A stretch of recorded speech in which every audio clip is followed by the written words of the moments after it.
Buenas noches a todos y todas los que nos acompañan en esta segunda conferencia magistral que lleva por título De lo sagrado a lo humano y del humano a lo sintético. Muchas gracias a todos por conectarse y les recuerdo, pueden estar mandando sus preguntas a lo largo de la conferencia para que al final nuestro ponente pueda responder a cada una de ellas. Se encuentra con nosotros Monseñor Héctor López Alvarado, presidente de la Comisión Episcopal para la Pastoral de la Comunicación, quien nos dirigirá un mensaje de bienvenida. Adelante, Monseñor.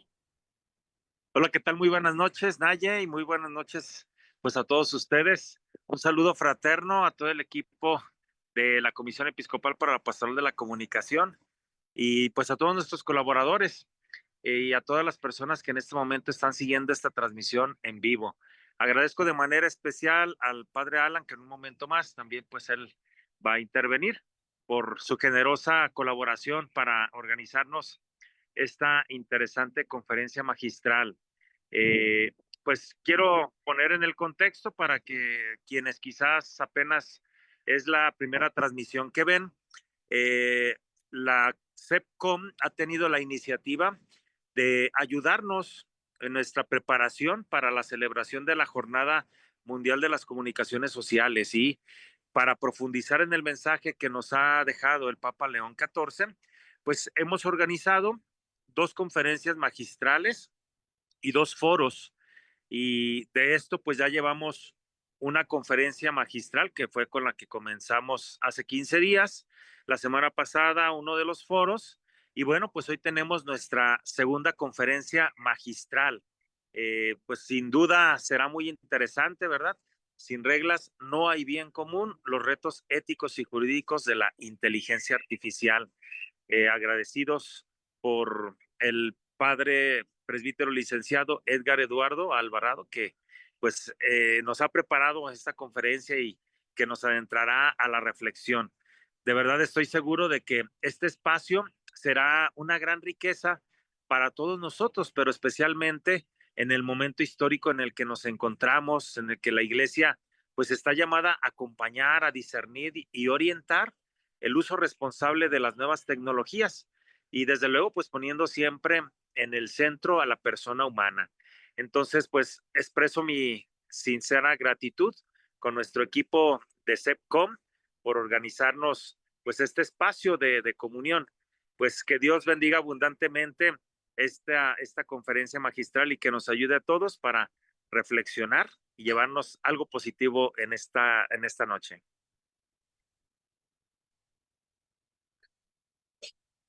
Gracias, Monseñor. Bueno, ahora quisiera presentarles al padre Alan Camargo. Él es el representante de la Oficina de Comunicación de la Diócesis de Matamoros. Adelante, padre Alan.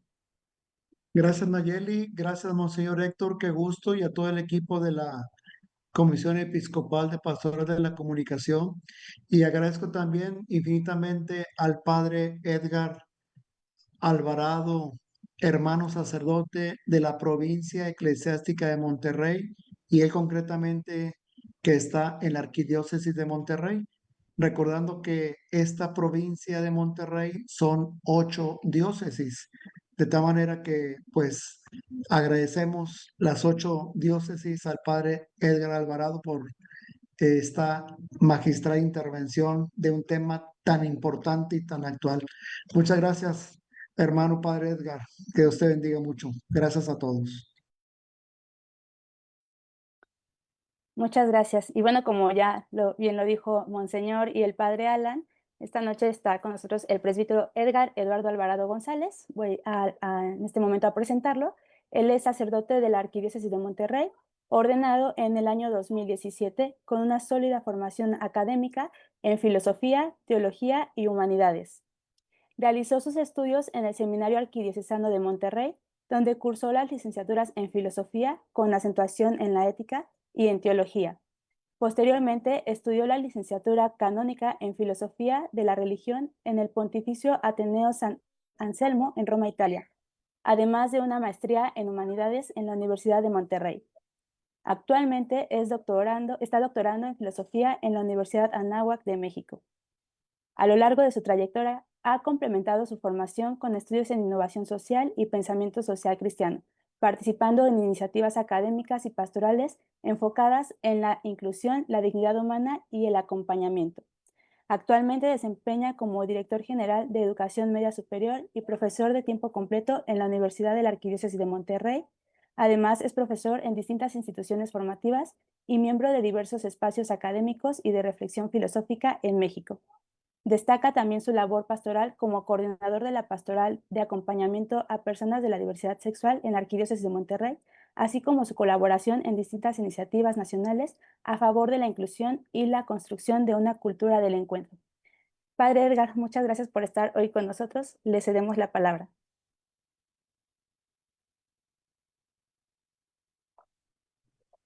Buenas noches, muchas gracias por la invitación.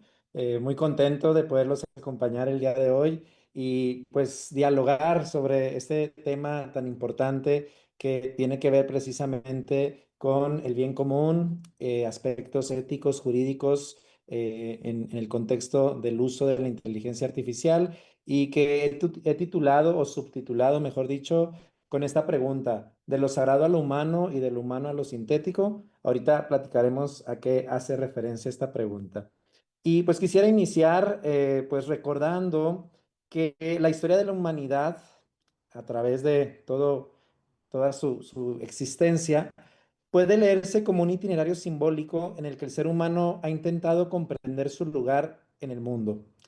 Yo propongo hacer una reflexión a la luz primero de lo sagrado, después a la luz de la razón humanista y posteriormente a la luz de la tecnología y la inteligencia artificial bajo lo que podemos denominar lo sintético.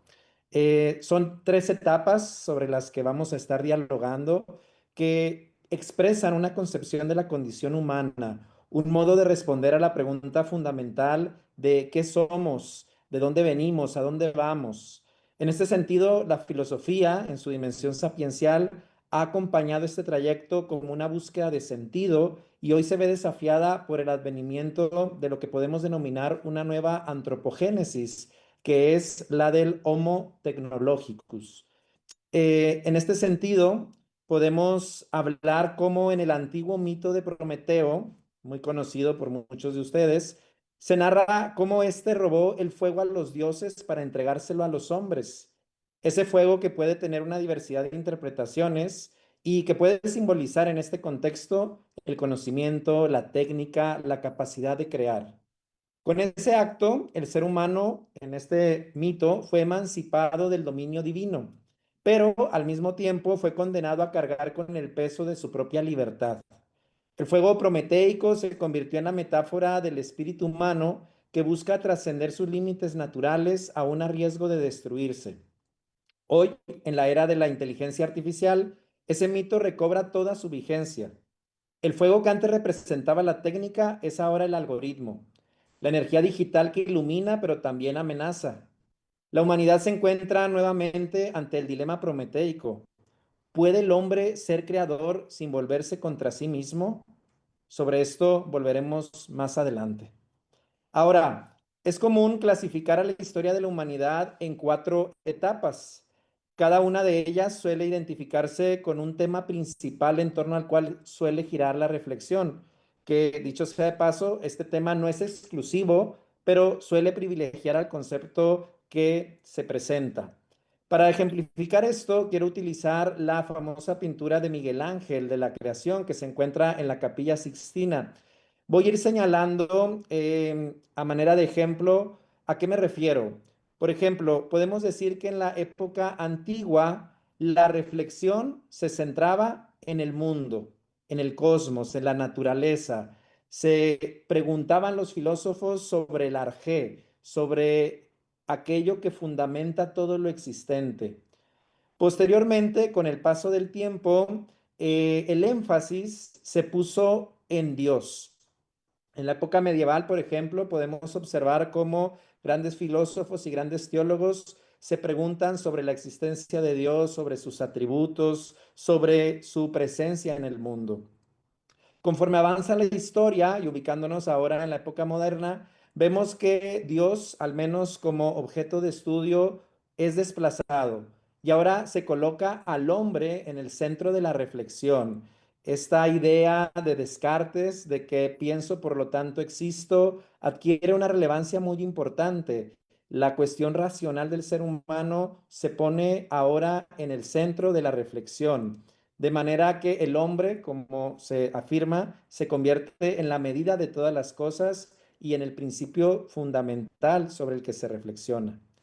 Luego se habla de la época contemporánea, en donde el ser humano sigue siendo el centro de la reflexión, pero ya no desde una perspectiva abstracta, sino más bien podemos decir que es el individuo con sus interpretaciones personales y subjetivas el que se coloca como el centro del pensamiento. De manera que en la época contemporánea, sobre todo en la llamada posmodernidad, la idea de los metarrelatos comienzan a desaparecer o al menos a perder fuerza para dar paso a estos microrrelatos en lo que cada individuo, entre comillas, tiene su verdad.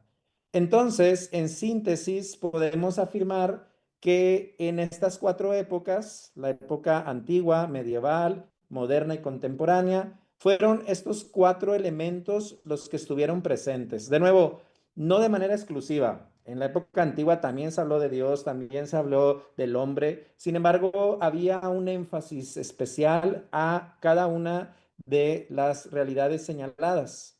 Ahora, hay quienes afirman que ahora estamos entrando en una quinta etapa que puede denominarse como sintética o como tecnoantropológica, caracterizada sobre todo por el intento del ser humano de fundirse con sus propias creaciones tecnológicas, trascendiendo las fronteras biológicas y cognitivas que antes definían su identidad. En esta nueva fase, el centro de la reflexión ya no es el hombre como medida de todas las cosas, sino la interacción entre lo humano y lo artificial, entre la naturaleza y la técnica, entre el pensamiento y el algoritmo. El sujeto contemporáneo no se piensa únicamente como persona, sino comienza a concebirse como sistema, como nodo, como híbrido, en una realidad donde lo orgánico y lo digital se entrelazan. En esta reflexión, yo quiero proponerles que de estas 5 etapas que hemos mencionado, sinteticemos y nos limitemos a 3.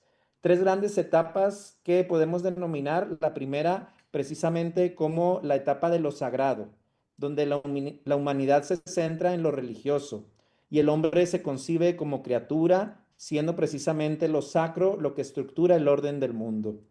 Una segunda etapa representaría la humanidad centrada en el hombre, nacida del humanismo clásico y moderno que proclama al ser humano, como ya lo dijimos, como medida de todas las cosas.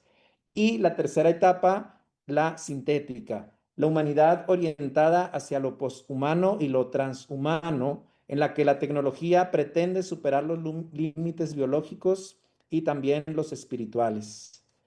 Este recorrido que les quiero proponer busca hacerse desde una perspectiva aristotélico-tomista, desde la visión del humanismo cristiano, pero también enriqueciéndose con autores filosóficos, sobre todo contemporáneos, como Sloterdijk, Braidotti y Sadava. Y quisiera comenzar entonces con esta primera etapa que hemos denominado etapa de lo sagrado, en donde no podemos dejar pasar la idea de que la humanidad se concibió desde los principios en relación con lo divino. Mircea Eliade, gran fenomenólogo de la religión, afirma que toda cultura arcaica se funda sobre una hierofánica, una manifestación de lo sagrado que da sentido y orientación a la existencia. Desde esta óptica, el ser humano puede ser concebido como un homo religiosus, cuya característica distintiva es estar siempre en una búsqueda constante por participar de la sacralidad del cosmos. En el pensamiento judio-cristiano, esta relación se traduce en la idea de creatio ex nihilo y en la concepción del hombre como imago Dei, es decir, ser dotado de razón, libertad y trascendencia, ser creado a imagen y semejanza de Dios. En este sentido, el ser humano es un compuesto de materia y forma, cuerpo y alma, acto y potencia. Todos estos conceptos aristotélico-tomistas que participa de la racionalidad divina mediante su inteligencia y su voluntad. En este sentido, Tomás de Aquino comprendía la racionalidad como un reflejo del logos creador, de modo que conocer la verdad era participar de la sabiduría divina. En este marco, la tecnología, entendida como cualquier avance o técnica de mejoramiento de ese tiempo, no era vista como una amenaza, sino precisamente como una extensión del ars humana, un eco del acto creador en el que el hombre colabora con Dios. Sin embargo, la modernidad progresivamente secularizó este horizonte. La razón instrumental sustituyó la contemplación metafísica, dando origen a un nuevo paradigma, que es el ya mencionado, poner al hombre como centro del mundo. En esta segunda etapa, que se ubica con el Renacimiento y la Ilustración, el ser humano se proclama como Protagoras Dixit, medida de todas las cosas. Y el humanismo clásico y moderno exalta la dignidad del hombre como ser libre, racional y creador de sentido. La filosofía cartesiana antes mencionada y también la kantiana consolidan esta visión. El sujeto trascendental sustituye a Dios como fundamento del conocimiento y la moral. Sin embargo, este giro produjo también un nuevo tipo de idolatría, la del hombre que se adora a sí mismo. Desde la óptica atomista, este antropocentrismo radical desfigura la verdadera jerarquía del ser. Al emanciparse del principio, el hombre pierde su telos y convierte la razón en un instrumento de dominio, no de contemplación. Como señala Sloterdijk en Crítica de la Razón Clínica, de la Razón Cínica, abro cita, la modernidad es el tiempo en que la conciencia ilustrada, tras desenmascarar todas las ilusiones, queda atrapada en su propio escepticismo. En este sentido, cierro cita, la razón se vuelve cínica. Frente a esto, el humanismo cristiano propone recuperar la dimensión trascendente del hombre, su condición de persona. Como recuerda, tiempo después, Jacques Maritain, el hombre no es un individuo cerrado en sí mismo, sino un ser abierto al absoluto y a los demás. Su libertad no consiste en la autonomía absoluta, sino en la participación en el bien. Este equilibrio entre razón y fe, entre ciencia y sabiduría, define el verdadero humanismo, aquel que reconoce que toda tecnología, todo arte y todo progreso deben orientarse al desarrollo integral de la persona. Con ello pasamos a la tercera etapa, en donde la humanidad se centra en lo sintético. Estamos en el siglo XXI, en donde estamos presenciando una nueva mutación antropológica. La tecnología ya no solo se extiende a las capacidades humanas, sino que en muchas ocasiones pretende redefinir qué significa ser humano. En palabras de Rossi Braidotti, nos encontramos en la era posthumana, donde la frontera entre lo biológico, lo tecnológico y lo digital se disuelve. Es lo que ella llama lo posthumano. En esta etapa, el sujeto ya no es el centro del universo, se ha convertido en una especie de red, un nudo de relaciones entre humanos, máquinas, animales y algoritmos. En este contexto, el término sintético no alude meramente a lo artificial, sino a una nueva ontología, en la que lo natural y lo fabricado se integran hasta volverse muchas veces indistinguibles. Lo sintético es el resultado de la hibridación entre materia orgánica e inorgánica, entre inteligencia biológica y computacional. Representa el intento de la técnica contemporánea por crear una segunda naturaleza, una especie de realidad fabricada por el hombre capaz de generar autonomía y autoaprendizaje. En este sentido, lo sintético encarna esta ambición de una nueva génesis, no ya la creación ex nihilo, sino una especie de recreación ex machina, que en opinión de algunos autores como Iván Mejía, implica que el cuerpo posthumano transite de lo anatómico a lo informático, convirtiéndolo en un territorio de experimentación tanto prostética, entiéndase como extensión tecnológica, como cibernética, que conlleva una desmaterialización de la identidad. Esta noción incluye las biotecnologías, los organismos modificados, la inteligencia artificial generativa y los sistemas de autoorganización, que al reproducir procesos vitales, borran los límites entre lo vivo y lo programado. Desde una perspectiva filosófica, lo sintético representa aquí la culminación de la ibris moderna, la pretensión de sustituir la naturaleza por el diseño y la sabiduría por el cálculo. El transhumanismo representa aquí la corriente que busca superar estos límites naturales que el hombre posee mediante la mejora tecnológica, la inteligencia artificial y la biotecnología. Este movimiento entiende la naturaleza humana como un proyecto en constante rediseño, donde la técnica sustituye a la evolución biológica. Para Sloterdijk, este proceso implica una antropotecnia, una autoconstrucción del hombre mediante sus propias prácticas y dispositivos.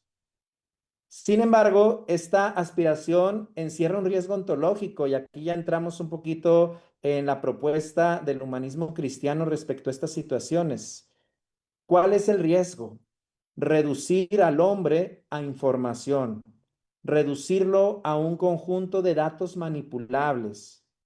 Si esto sucede, se pierde la comprensión de la persona como substancia individual de naturaleza racional, definición clásica de persona.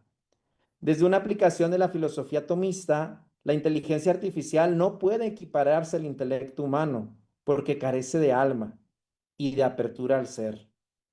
En este sentido, la mens humana no es un algoritmo, sino una participación del actus essendi divino. Desde la visión del humanismo cristiano, el progreso tecnológico puede ser solamente progreso si está subordinado al bien común y al respeto de la dignidad de la persona. Como advierte Igor Sadava, el sueño tecnológico del cyborg puede convertirse en pesadilla si desdibuja los límites de lo humano y lo sustituye por una lógica de eficiencia y control. La inteligencia artificial, en lugar de liberar al hombre, podría esclavizarlo a una racionalidad sin alma. Ahora, pareciera que todo es negativo en esta visión sobre la IA. No es así. Más adelante veremos cómo podemos incorporar esto a una visión más integral. Así, desde una perspectiva aristotélico-tomista, esta tercera etapa de lo sintético supone un desafío ontológico y moral. El riesgo de sustituir el acto de ser por el de funcionar y el de confundir la inteligencia como apertura al ser con la inteligencia como procesamiento de datos. Por ello, más que una superación del hombre, la era sintética debería exigir una refundación espiritual, ontológica y ética. Es decir, en esta tercera etapa que ya estamos viviendo, la época sintética, la recuperación de una metafísica del ser que devuelva sentido al uso de la técnica y a la creación artificial son fundamentales. Todo esto teniendo en cuenta la dignidad de la persona, la formación integral y la búsqueda de una tecnología ética. Así podemos afirmar que la tarea filosófica actual no consiste en rechazar la tecnología. Y esto también en contextos educativos, en contextos de transmisión de datos, en contextos de la pastoral de la comunicación, sino que la tarea partiría más bien en la búsqueda de un discernimiento de sentido en torno a la idea de lo post y lo transhumano. Como señala Guillermo Alonso en su obra Antropocalipsis, el fin del hombre como concepto no debe entenderse como su destrucción, sino como la posibilidad de un nuevo comienzo. La filosofía cristiana puede ofrecer ese horizonte, una metanoia del pensamiento tecnológico que reconcilie la técnica con la sabiduría.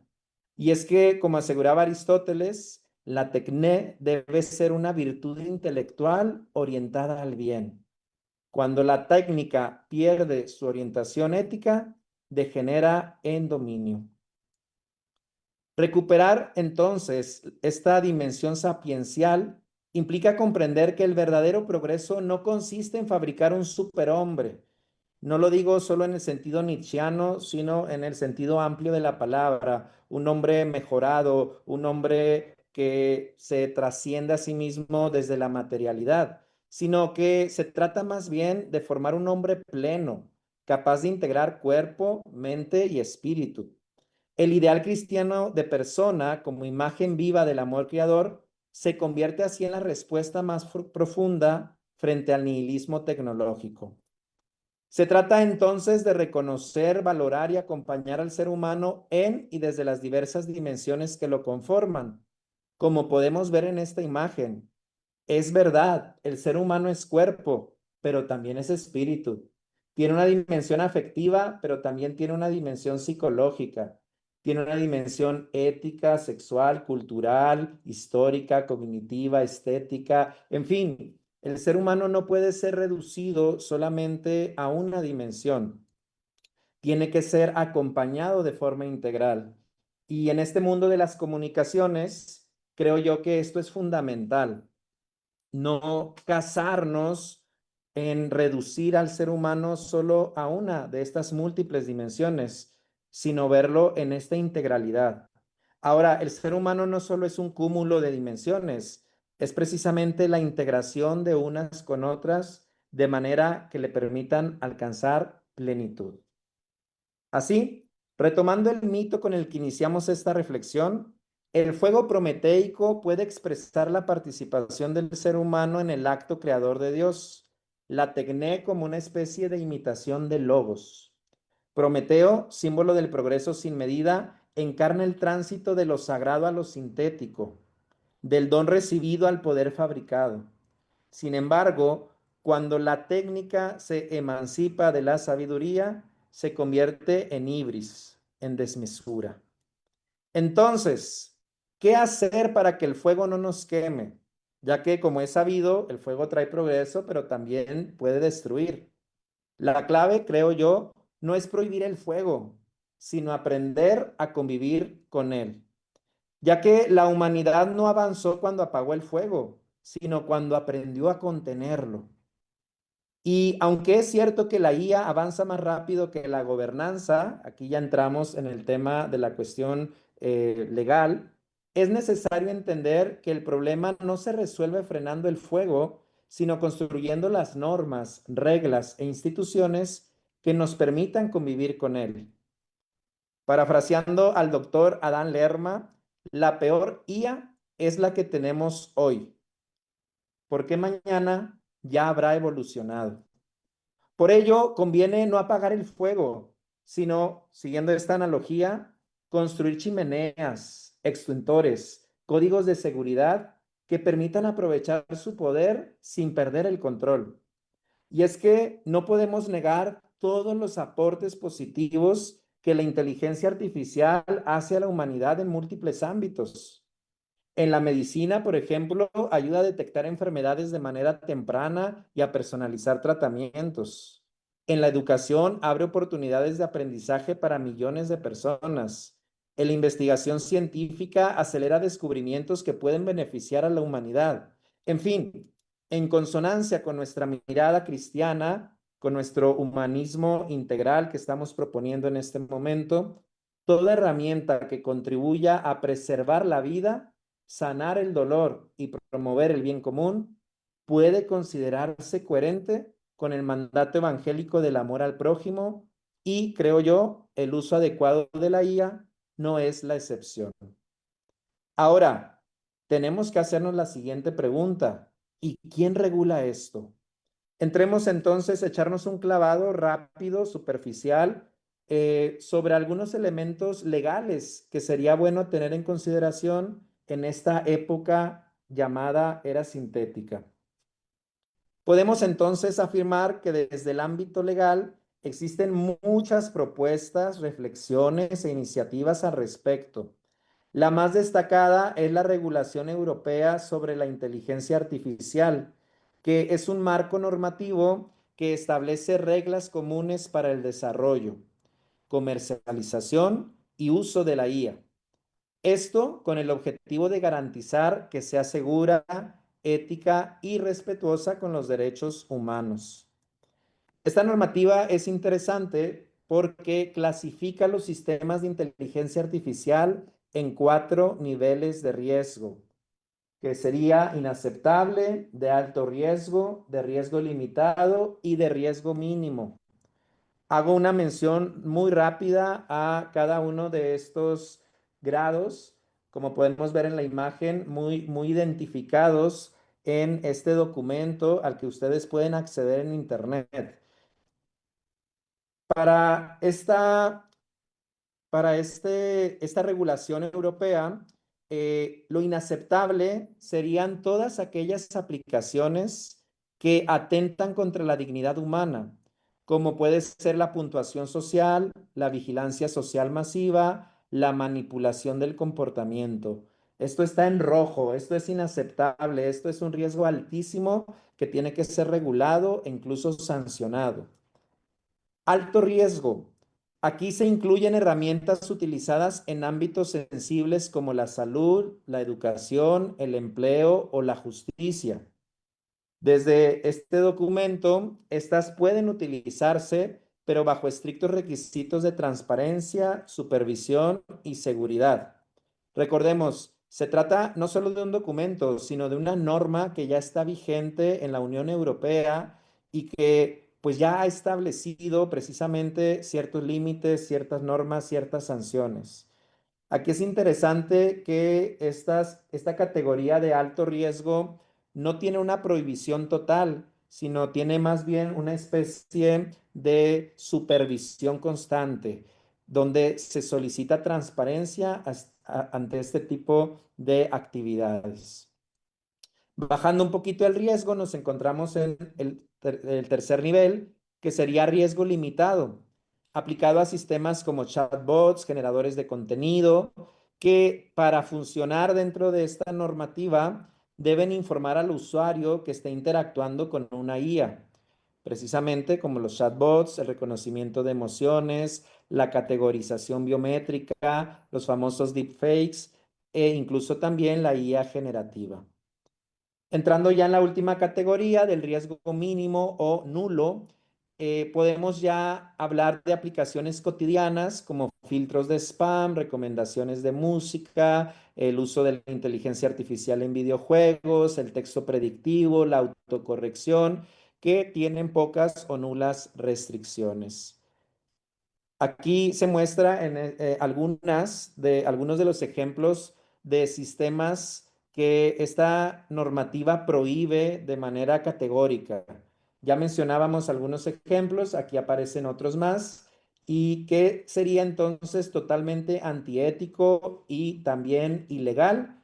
Técnicas subliminales manipuladoras, explotación de vulnerabilidades de edad o de alguna discapacidad, la categorización biométrica sensible, la puntuación social, muy a la Black Mirror. Si alguien ha visto esta serie entenderá un poquito a qué me refiero, que desgraciadamente ya sucede. Predicción de riesgo delictivo basado en perfiles, también muy en la línea de películas a lo mejor adelantadas a su época. Resguardo masivo de imágenes faciales, inferencia de emociones en trabajo y educación, y la identificación biométrica remota sin excepciones y sin regulación.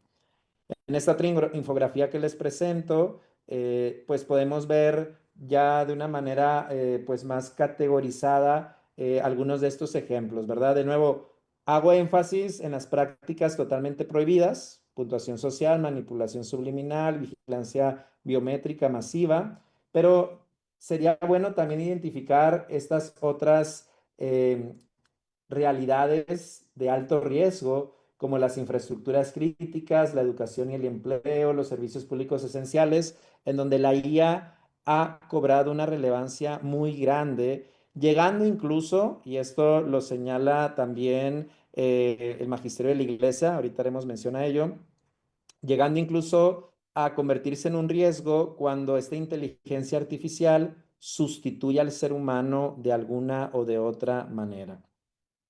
Entonces, con esto podemos ir observando que existe una regulación en la Unión Europea. Pero nos podemos hacer la pregunta, ¿y en México? ¿Qué pasa en México? ¿Hay regulación? ¿No hay regulación? ¿Podemos decir algo? Pues podemos decir que estamos en proceso.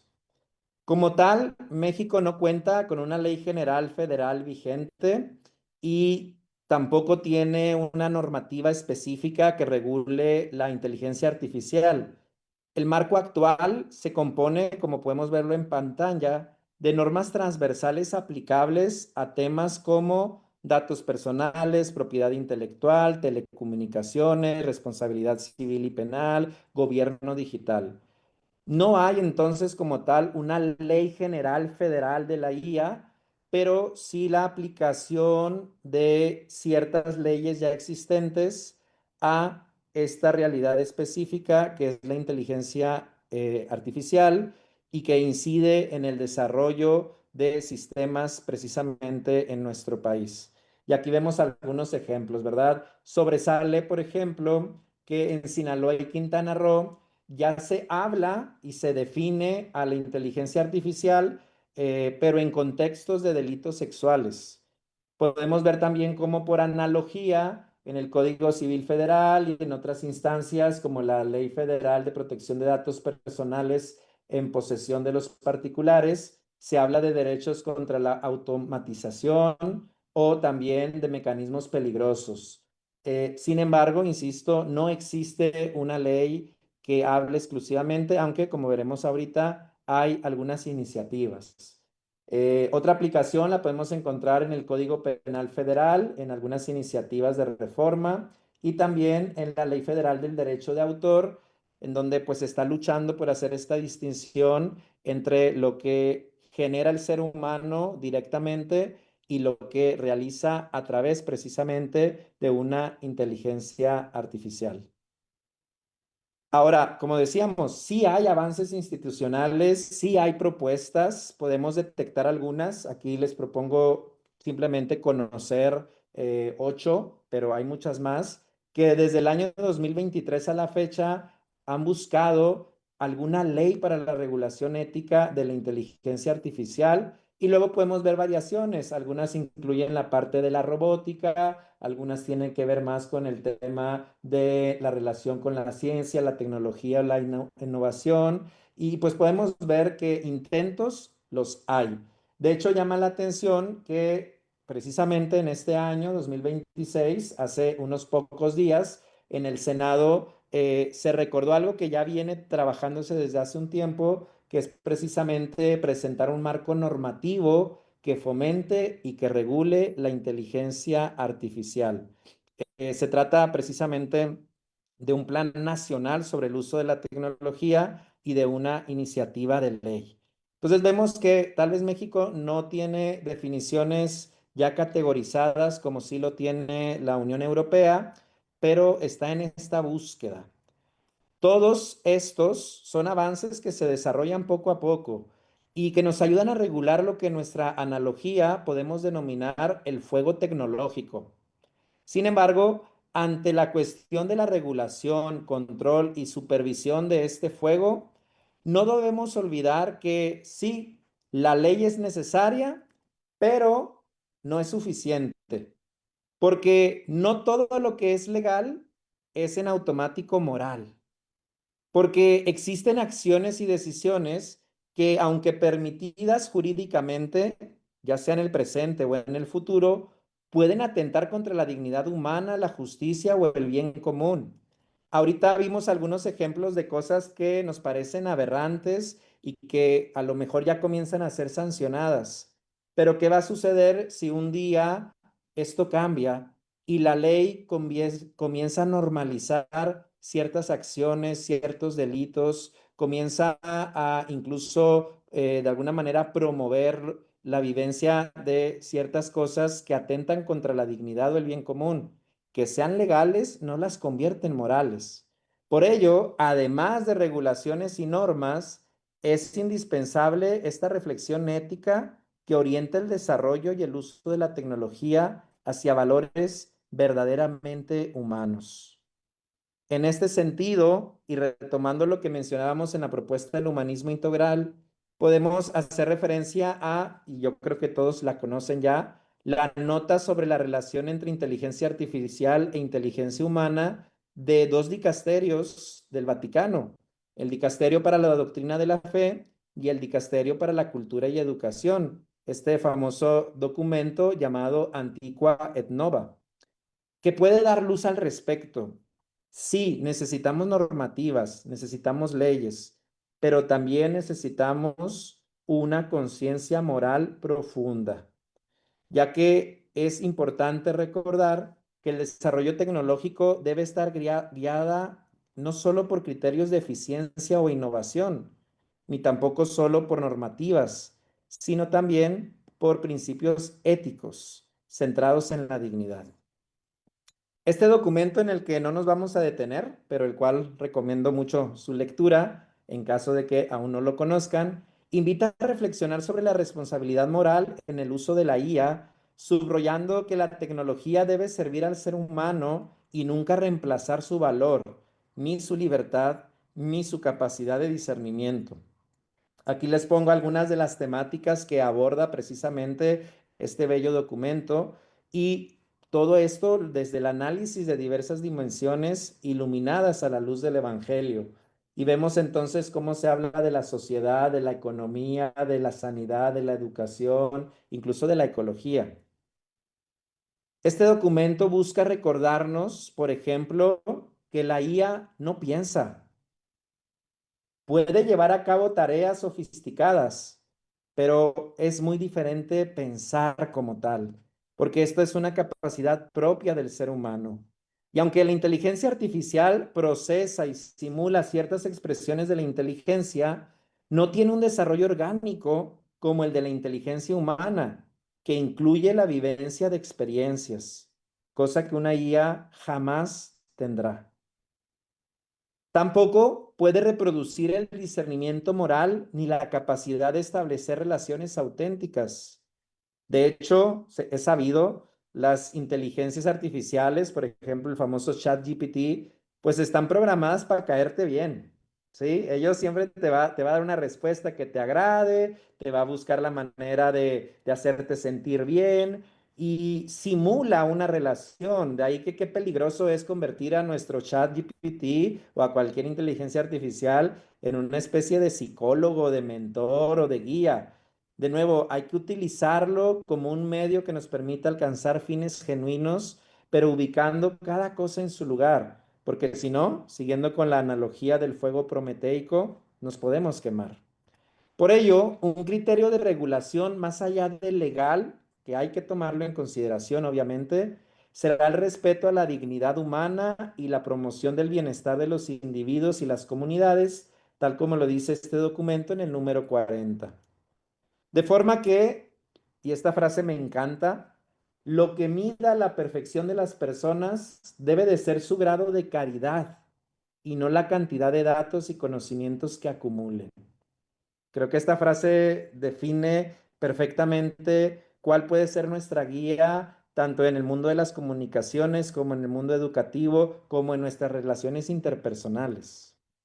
En conclusión, y retornando a la idea inicial, este recorrido, este itinerario que transita de lo sagrado a lo humano y de lo humano a lo sintético, no es otra cosa que un reflejo de cómo en la historia del hombre hay una búsqueda incesante por trascender los propios límites. Pero esa trascendencia solo se realiza plenamente cuando el ser humano se abre al misterio que lo habita. La inteligencia artificial y nuevas tecnologías pueden ser herramientas poderosas para el bien. Hay que incluirlas en todas estas dimensiones que conforman al ser humano, pero nunca podrán sustituir la sabiduría por la información ni la persona por el algoritmo. De ahí que yo les quiero proponer hacer una reconfiguración y parafraseando un poquito al Concilio Vaticano II, que hablaba de pasar de lo selvático a lo humano y de lo humano a lo divino, yo les propongo pasar de lo sintético a lo humano y de lo humano a lo divino. Es decir, humanizar lo sintético y divinizar lo humano, porque a eso estamos llamados y ahí encontraremos la verdadera plenitud. Repensar entonces la condición humana desde la filosofía, el derecho, la ética en tiempos de la IA exige reconfigurar el humanismo a la luz del Logos encarnado. Un humanismo que reconozca en cada ser humano una chispa de lo divino. El ser humano, volviendo a la analogía del fuego prometeico, es el verdadero fuego sagrado que debemos custodiar, porque por un lado en él se ve reflejada la divinidad y por otro lado estamos llamados a custodiar esta sacralidad que le es propia. Esto es entonces un llamado a la comunión y no a la autoprogramación. Solo así podremos pasar de la tecnificación del hombre a la humanización de la técnica. Y la propuesta de esta reconfiguración del humanismo, de esta, pues pasar de lo sintético a lo humano, de lo humano a lo divino en esta época sintética, pues buscaría retomar el sentido sapiencial del conocimiento que distingue entre información y sabiduría, entre datos y verdad. También vivir en un contexto de pedagogía de la interioridad, en donde acompañemos a los seres humanos en procesos que les permitan reconocer su propia dignidad más allá de la eficiencia, más allá del rendimiento. También un aspecto importante será establecer una ética del límite y la responsabilidad. Cultivar una orientación ética que incluya lo jurídico, como ya lo vimos, pero al mismo tiempo lo trascienda y que dirija la curiosidad científica hacia el servicio del bien común y el desarrollo humano integral.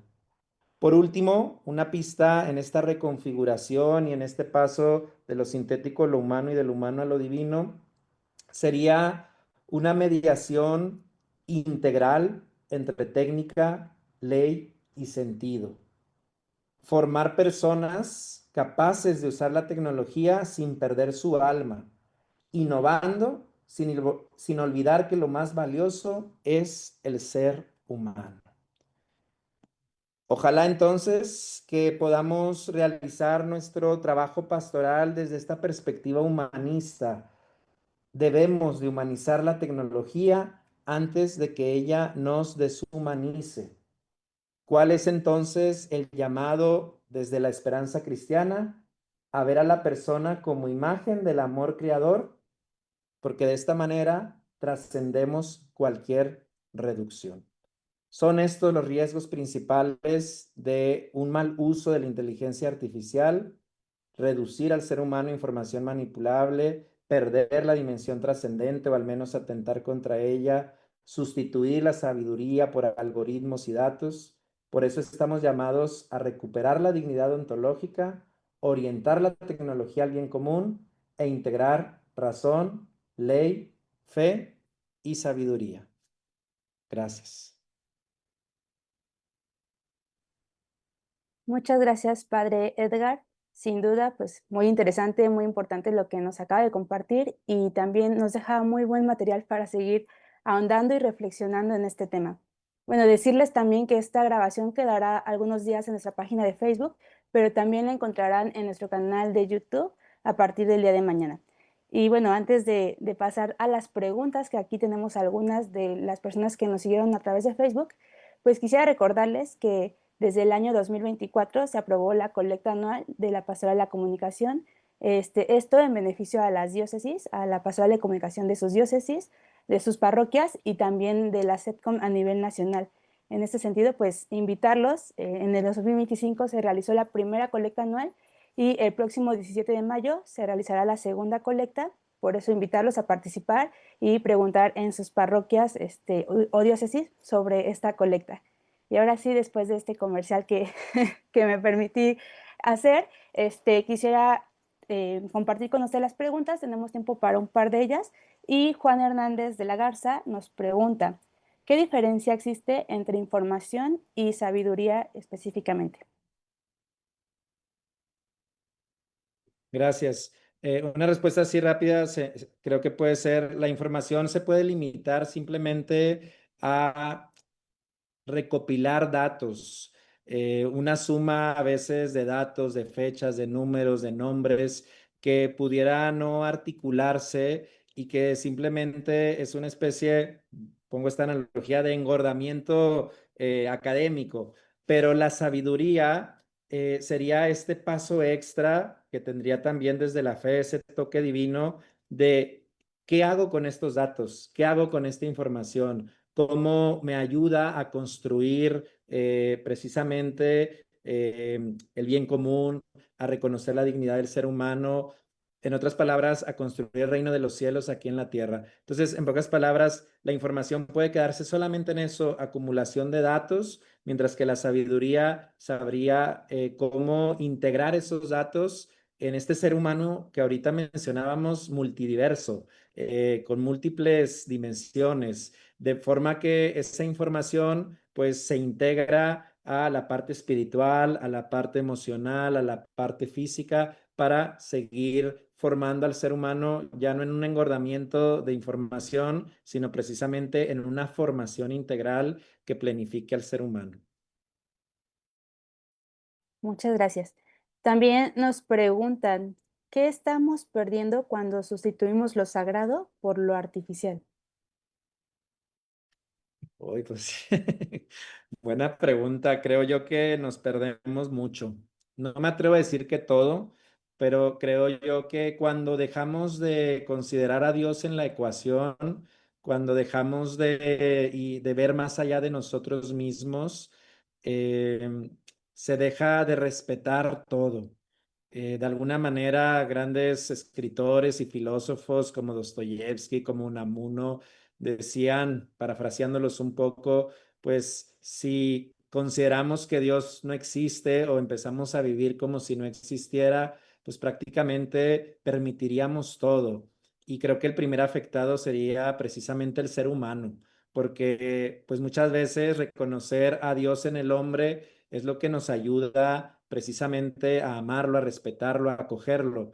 En ese sentido, si dejamos de ver lo sagrado, tanto en el ser humano como en la Eucaristía, como en los diferentes lugares teológicos, pues en ese momento creo que nuestra humanidad pierde muchísimo.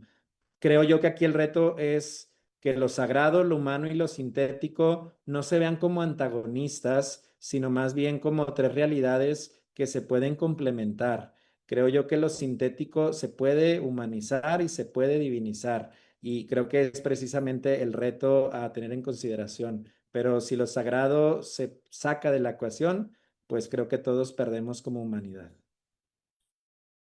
Y padre, justamente de la mano de esta respuesta que nos comparte desde lo humano, hay otra que nos dice, ¿y ahora cuál sería el peligro espiritual de depender excesivamente de la tecnología? Claro, pues de nuevo, cuando dependemos excesivamente de la tecnología, se ven afectadas nuestras relaciones con Dios, con nosotros mismos y con el prójimo. En ese sentido, se trata de integrar la tecnología para ayudarnos a mejorar estas relaciones, pero ubicando cada cosa en su lugar. Por eso ya hace un momento mencionaba, no todo es negativo en el uso de la IA o en estos avances tecnológicos. No hay que satanizarlo, hay que integrarlo, poniendo, insisto, cada cosa en su lugar, dándole el valor que se merece y el tiempo y el espacio, de manera que podemos encontrar un balance. Decía Aristóteles que en el punto medio está la virtud y que los extremos son peligrosos. Entonces, en ese sentido, creo que a veces los seres humanos somos seres extremosos, o mucho frío, o mucho calor, ¿verdad? Pero los extremos pueden ser peligrosos. Si comes de más o comes de menos, te enfermas. El punto medio, la prudencia, menciona Aristóteles, nos permite precisamente integrar a nuestra vida pues aquellos valores y aquellas cosas que nos planifican. Entonces, ni el extremo de satanizar a la IA y pensar que es lo peor del mundo y que tocarla es pecado, ni tampoco el extremo de hacernos dependientes precisamente de esta herramienta. Integrar, buscar este balance, sin perder de vista que la inteligencia artificial, al igual que muchos avances tecnológicos, son un medio, pero no son un fin. La persona sí es un fin, no es un medio. La persona es un quién, no es un qué. La persona es un sujeto, no es un objeto. Y creo que hay que diferenciar uno de otro para caer precisamente en estos extremos peligrosos. Muchas gracias, padre. También nos preguntan si usted pudiera compartir un poco sobre los riesgos de la tecnología cuántica. Bueno, ahí sí me declaro un poco ignorante en los avances pues más recientes o más actuales, pero de nuevo, esto último que dije creo que puede aplicar tanto a este como a cualquier otro avance. En el momento en el que el objetivo pierda de vista a la persona, lo saque de la ecuación, lo reduzca a objeto y no a sujeto, en ese momento ya perdimos. Entonces, cualquier avance de cualquier tipo, considero tiene que humanizarse y a la vez tiene que divinizarse. Pero para los no creyentes, al menos ya con humanizar nuestros procesos, con no cosificar al ser humano, ya ganamos, ¿verdad? Entonces creo yo que es importante tener siempre esta perspectiva. Si los avances afectan al ser humano, atentan contra su dignidad, están en contra del bien común, tendríamos que pues hacer un análisis crítico y tendríamos que ver de qué manera revertir esto. Creo que es otro reto también. Cualquier avance, si no dignifica y si no construye el bien común, tendríamos que cuestionarlo. De acuerdo. Muchas gracias, padre. Y antes de cederle la palabra al padre Alan, que nos compartirá un mensaje para finalizar esta segunda conferencia magistral, quisiera mandar saludos a todos los que nos estuvieron siguiendo a través de redes sociales, a la diócesis de Matamoros Reynosa en Tamaulipas, a la diócesis de Ciudad Obregón, diócesis de Iztapalapa, diócesis de Chalco, diócesis de Querétaro, y bueno, en general a todas las personas que han dejado sus saludos, que nos siguen, muchas gracias por acompañarnos este día. Padre Alan, le cedo la palabra. Muchas gracias, Nayeli, y bastante agradecidos con el padre Edgar, que es doctorando en la Universidad de Anáhuac sobre aspectos filosóficos. Que Dios te bendiga mucho porque creo que es muy importante darnos tiempo para pensar, para reflexionar, para decidir. Ya nos ha expuesto que todo en bien del ser humano ayuda y contribuye. Y me quedaría con una reflexión de todo lo que ha mencionado, redescubrir la templanza. Creo que un valor muy especial que nos puede un poquito ambientar en esto de tener el acceso, la formación y la participación en la inteligencia artificial. Y pues muy agradecidos, padre Edgar. Yo sé que en pocos días nos pudiste preparar este valioso material y reflexión, que no solamente es información, son elementos que hay que seguirlos cultivando, meditando, compartiendo y hacerlos crecer. Así que muchas gracias, padre Edgar, que pertenece a la provincia eclesiástica de Monterrey. Él es del clero de Monterrey. La provincia la conformamos las diócesis de Piedras Negras, Saltillo, Monterrey, Linares, Nuevo Laredo, Matamoros, Reynosa, Victoria, Tampico, al noreste de nuestro país. Así que Dios te bendiga mucho, Padre Edgar. Gracias, Nayeli y Monseñor Héctor, y a Janet, que está en los controles, y a todo el equipo de SETCOM. Muchas gracias.